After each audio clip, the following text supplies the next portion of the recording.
our movement for about 20 years, and I have a very special opportunity today this afternoon to give you a very different kind of presentation.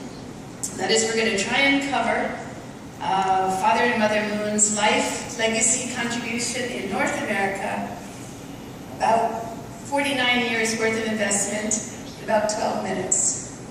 So you really have to be very alert for this one. This is a story of dedication, love, determination, and investment.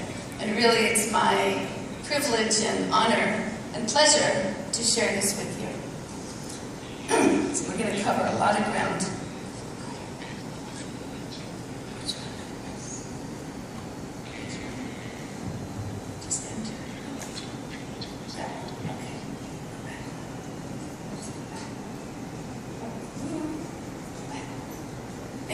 Okay, so Father Moon first came to America in 1965. At that time, he blessed the land. He created and established 55 holy grounds in 43 days across the country. Next, he returned in 1969 with his wife, and he blessed couples. Blessed couples, which is the foundation of blessed central families, is at the heart of their mission worldwide. It's through the blessing that men and women cultivate themselves with the heart of a parent, first in their own families and later on higher levels, for the sake of the nation and the world.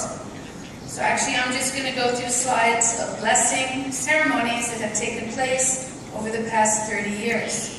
And you'll see that this is a very substantial foundation. See friends and family in those pictures. In 1971, he returned with his family and settled in the United States.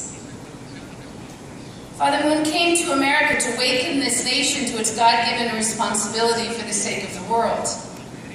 In a period of just 200 years, the U.S. has been blessed with a strong economic foundation, freedom of thought, freedom of religion, among others. Father Moon stayed in the U.S. for many decades to help the United States fulfill its responsibility.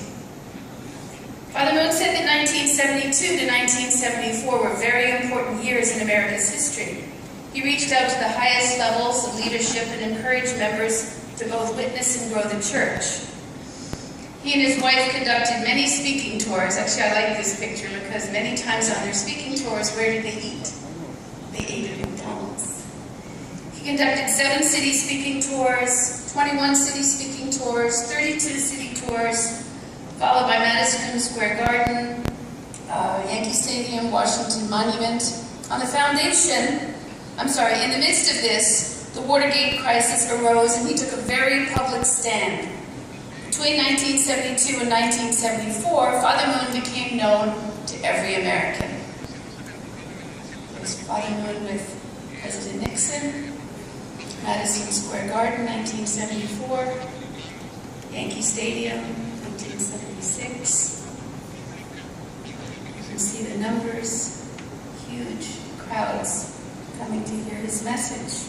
Institution building. On the foundation of these speaking tours, Father Moon began a period of institution building. The Unification Church was founded in the U.S. in 1961 under the name of the Holy Spirit Association for the Unification of World Christianity. This was and it was for many years our national church headquarters in Manhattan, a beautiful building, West 43rd Street between 5th and 6th Avenues. 1972, he founded the International Conference on the Unity of the Sciences. UTS, Unification Theological Seminary, 1975. Father Moon taught there, but also this is where he introduced his followers to one of his great loves, which was fishing. Taught them how to make nets, how to catch the fish in the nearby lagoon. UTS is right on the banks of the Hudson River in the Hudson Valley of New York. 1976, the New Yorker Hotel. We're pleased to have the current president with us, Ann Peterson of the New Yorker Hotel. I love this photo. This is where the Moon family is standing at the top of the building, 40 stories up, giving it its blessing just after it was purchased. saw this picture in your book, the Washington Times. This is part of the foundation of the News World Communications. House International, 1980. Washington Times building. Tears of Heaven, 1984. The Moon family had a personal tragedy and lost one son in a car accident in the United States. And that same year, Father Moon went to Danbury prison for an indictment on tax evasion. Sorry, I'm losing my script here.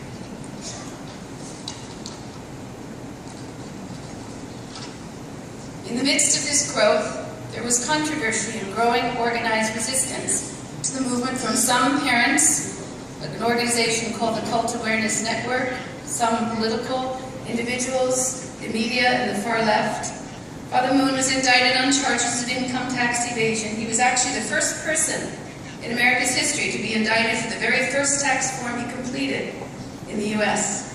He served time in a federal prison in Danbury, Connecticut for a period of 13 months. By the time he came out of Danbury, he was organizing the movement on new and higher levels.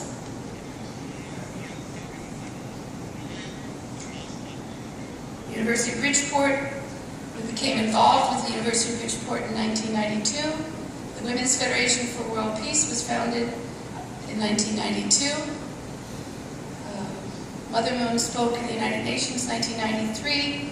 Family Federation for World Peace and Unification, 1993. The International Friendship Conferences, these were actually over a 2-year period. This conference was held monthly in 8 cities at the 50-year commemoration of the end of World War II, and through it 20,000 pairs of Japanese and American sisters were created. That's President Bush, the First Lady Barbara Bush, and 2 of the presidents at that time of WWP, Nora Spurgeon, and Motoko Sugiyama. Here's Mother Moon with President Mrs. Bush. Coretta Scott King was involved in this series, the wife of Dr. Martin Luther King Jr. Father Moon speaking in a tour in Canada, 1998, Blessed Marriage and Family Life Speaking Tour. 2000, the founding of ACLC, the American Clergy Leadership Conference, which has developed into a major organization in the U.S. That involves bringing together people of different faiths. 50 States Speaking Tour, 2001. We will stand resolution, part of that. 2001, September 11th. Father Moon was so concerned about the attack on 9/11 and especially about the foundation being damaged to trying to bring religions together, to work together and understand one another. 2003, the Middle East Peace Initiative was founded. 2004, the Crown of Peace ceremony.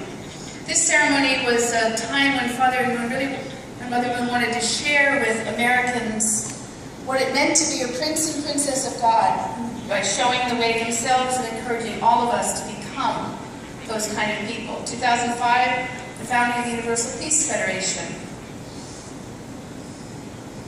2006, Mother Moon's World Speaking Tour, 120 Speaking Tour, 120 Clergy Tour. This is just a snapshot overview. As you can imagine, there's a lot more to the story than this. We wanted to give you a taste of the depth and breadth. 2011, Founders Tour, Las Vegas, distributing the autobiography of the Father. This is the last project that Father Moon worked on in the United States. It's the International Peace Education Center, being built in Las Vegas, a picture of it being presented by Dr. Kyun Kim and Dr. Michael Balcom, who lead the Family Federation in the U.S. September 2012, as you know, our beloved Father Moon passed, and it was a really beautiful ceremony in Korea. I was able to participate in that with my husband. Honestly, most of us weren't ready for it and are still trying to come to terms with it on many levels.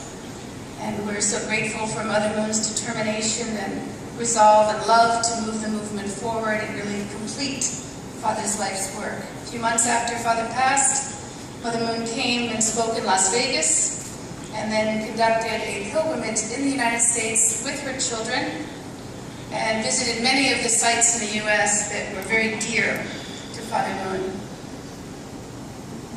Women's Peace Movement. In our movement, we call it the Women's Federation for World Peace. This is the inaugural event in the U.S., October 1992. This is Mrs. Lynn Cheney, Coretta Scott King, Maureen Reagan, Doro Bush Cook, Donzale Abernathy, some of the women we've had the privilege of working with over the past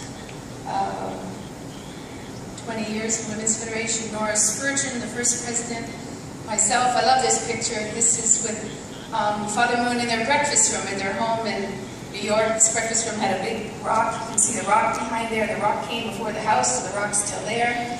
And there's a pool in that room with beautiful carp. So we always love to have breakfast there. 20th anniversary of WWP. This is Angelica Selly, the current president. Mia Light, there you are in the picture. Father Moon with one of his grandchildren. True love. This is the God's Hope for America pilgrimage, which actually revisited those 55 holy grounds in 43 days, which I think you'll hear about in a few minutes from Dr. Balcom. And here's one of my favorite pictures, Father and Mother Moon. So thank you very much. It's really a privilege to share this with you.